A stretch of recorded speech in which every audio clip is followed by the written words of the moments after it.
gente! Sejam bem-vindos ao quadro Que é Conhecimento, onde iremos investigar substâncias e produtos do nosso dia a dia do ponto de vista da nossa amada química. Olá, tudo positivo por aí?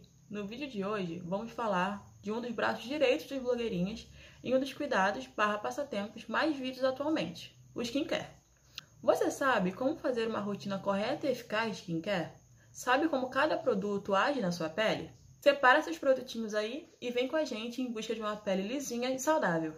Vamos começar falando um pouco mais sobre a pele. A pele é o maior órgão do corpo humano e desempenha funções importantes para o bom desempenho do nosso organismo. Ela funciona como uma barreira contra agentes externos e contra raios ultravioleta. Além disso, ela também atua regulando a temperatura do nosso corpo. Muitos não sabem, mas existe uma ordem correta para uma rotina básica de cuidados. E nesse vídeo vamos passar para vocês um pouco mais sobre ela. A primeira etapa é a limpeza. Ela é muito importante para retirar o acúmulo de sujeira e impurezas da pele e é realizada por meio do uso de sabonetes. Isso porque, para uma boa absorção dos demais componentes da rotina, a pele precisa estar com os poros desobstruídos. Mas você sabe como os sabonetes atuam na pele? Observando essa estrutura, é possível classificar as moléculas presentes no sabonete como moléculas anfipáticas. Isso quer dizer que ela tem uma parte polar e uma parte apolar. Essa grande cadeia de carbonos em amarelo seria a parte apolar, porque não há formação de nenhuma carga, então é uma parte neutra. Enquanto a parte em verde, onde você tem um sódio positivo e um oxigênio negativo, seria a parte polar, porque você tem a formação de polos. Para entender melhor essas estruturas, pode-se fazer uma breve analogia considerando que elas são parecidas com girinos. A cabeça seria a parte polar, que interage muito bem com a água, sendo chamada de hidrofílica, amiga da água. Enquanto aquela grande cadeia de carbonos seria a cauda, que interage melhor com as sujeiras e impurezas apolares, sendo denominada hidrofóbica. Essa característica permite que as moléculas anfipáticas superem a tensão superficial da água, permitindo que ela consiga envolver e eliminar a sujeira e a gordura daquela superfície. Essa imagem ilustra muito bem como essas moléculas atuam. A parte polar fica voltada para o meio externo, interagindo com a água, enquanto a cauda apolar fica para o meio interno, interagindo e aprisionando a gordura. Então, são essas estruturas que encontramos na superfície de ambientes que estão sendo limpos com sabonetes e outros sabões. A essas estruturas damos o nome de micelas. Após isso, seus poros estarão limpos e abertos para receber a próxima etapa, que consiste no tratamento. Esse pode ser realizado por meio do uso de máscaras faciais. Nesse vídeo, focaremos na ação das máscaras argilosas, que, além de naturais e acessíveis, estão super em alta no mercado. Registros históricos confirmam que essas máscaras já eram usadas por povos egípcios cerca de 300 a.C. e por povos gregos para aplicação na pele para a cura de certas doenças. A partir de suas composições químicas e estruturais, as argilas têm propriedades variadas, podendo ser antioxidante, calmante, analgésicas, cicatrizantes, etc. Estas propriedades conferem às argilas efeitos nos tratamentos estéticos, como alívio da tensão, retardo do envelhecimento, eliminação de toxinas, entre outros. As argilas são oriundas da decomposição de rochas feldespáticas e rochas sedimentares por agentes atmosféricos, como vento, água e mudanças bruscas de temperatura. Elas são constituídas de argilominerais, que são minerais cristalinos formados por silicatos de alumínio hidratado. Além disso, elas também são constituídas de outros elementos, como magnésio, ferro, zinco, alumínio, entre outros mais, e são esses que determinam a cor e as propriedades de cada tipo de argila. Chamamos essas estruturas de silicato de estrutura lamelar. As folhas tetaédricas, esse conjunto de vários tetaedros unidos, são formadas pelo átomo de silício no centro, com 4 átomos de oxigênio ao redor, enquanto as folhas octaédricas são formadas por 6 grupos hidroxílicos, OH, ou oxigênios, nos vértices de cada octaedro com átomo de alumínio, magnésio ou ferro no centro. As organizações dessas folhas e as ligações entre elas que irão determinar as diferentes estruturas dos argilos minerais. Resumindo, microscopicamente, são esses arranjos que formam as argilas que nós conhecemos. Agora que já entendemos o que é e como as argilas são formadas, chegou a hora de compreender como de fato elas funcionam. As argilas são capazes de realizar trocas catiônicas com a pele. Cátions são átomos de elementos que ficaram eletricamente positivos, ou seja, adquiriram uma carga positiva ao perder seus elétrons. Esses cátions penetram pelo extrato córneo, que é a camada mais superficial da pele. A água e esses íons, então, migram para os queratinócitos, que são células produtoras de queratina. Eles são absorvidos por essas células ou então ficam no espaço que há entre elas, como podemos observar na imagem. É nesse momento que ocorrem as trocas catiônicas.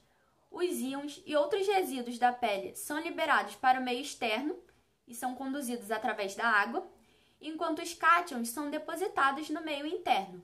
Após esse fenômeno de aderência dos cátions, ocorre a liberação de cada um de seus ativos que tratam da nossa pele.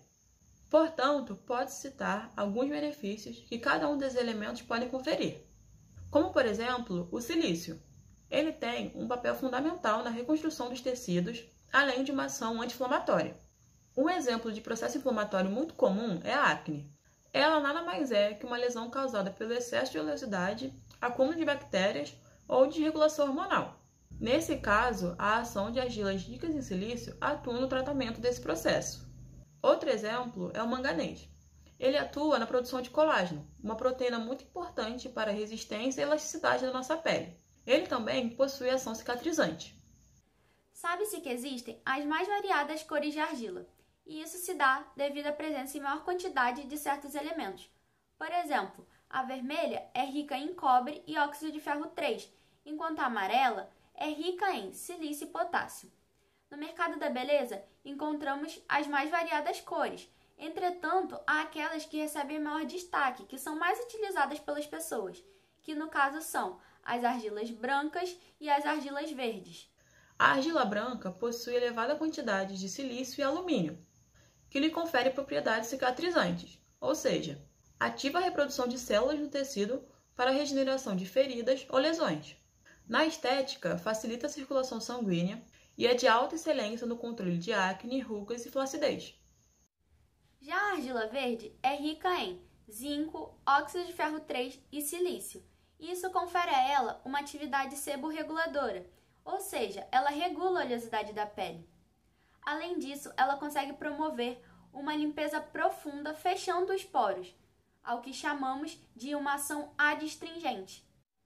O óxido de ferro 3 não é um oligoelemento, mas sim um composto químico, e está presente na maioria das argilas, trazendo alguns benefícios.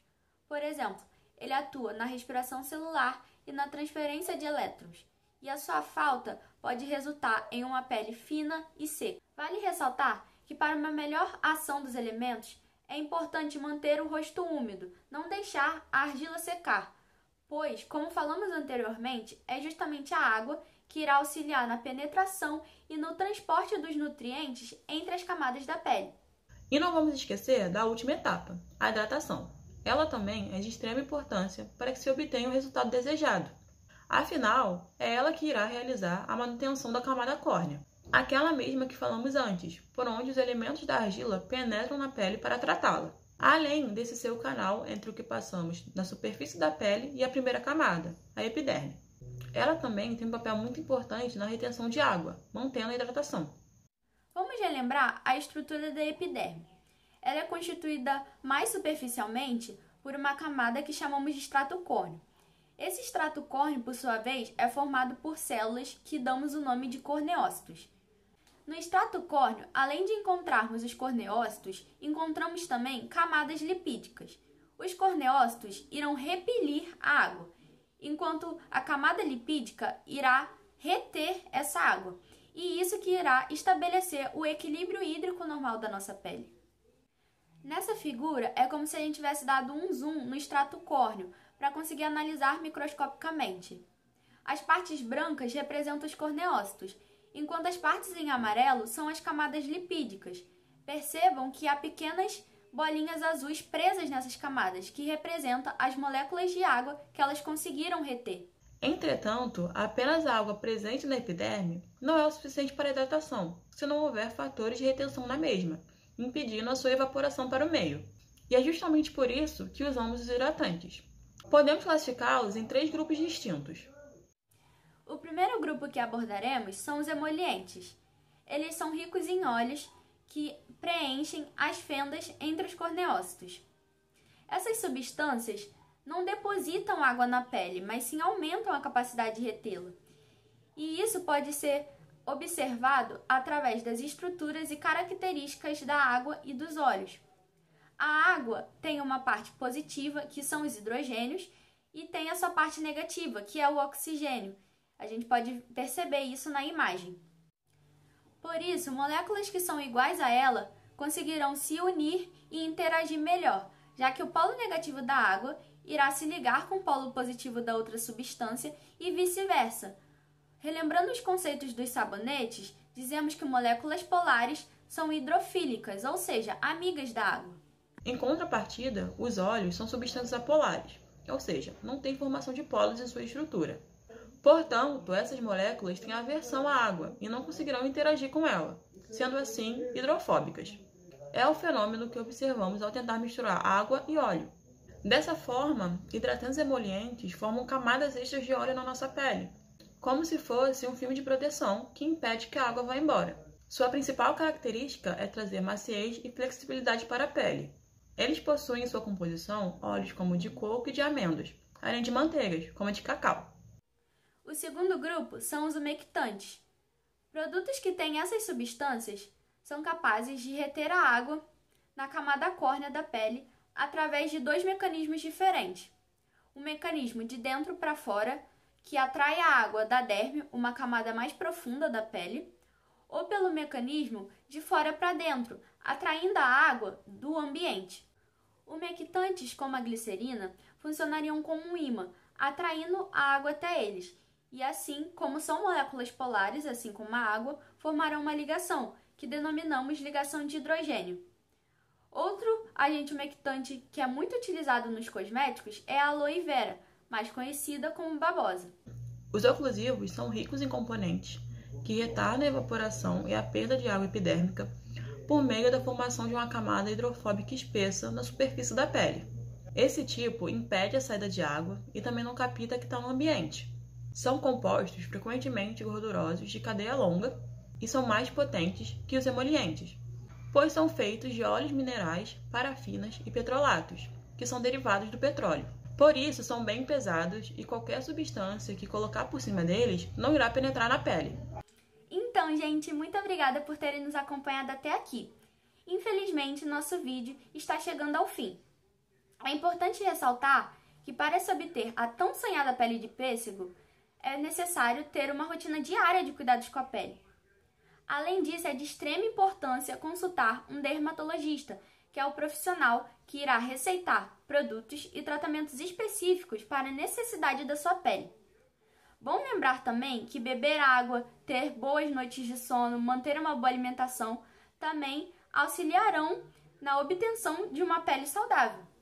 Esperamos que vocês tenham gostado e aprendido bastante com a gente, e que esse vídeo tenha sido útil na sua rotina de cuidados. Não se esqueça de contar pra gente se essa rotina deu certo. Tchau! Tchau, tchau, galera! Fiquem bem e até a próxima!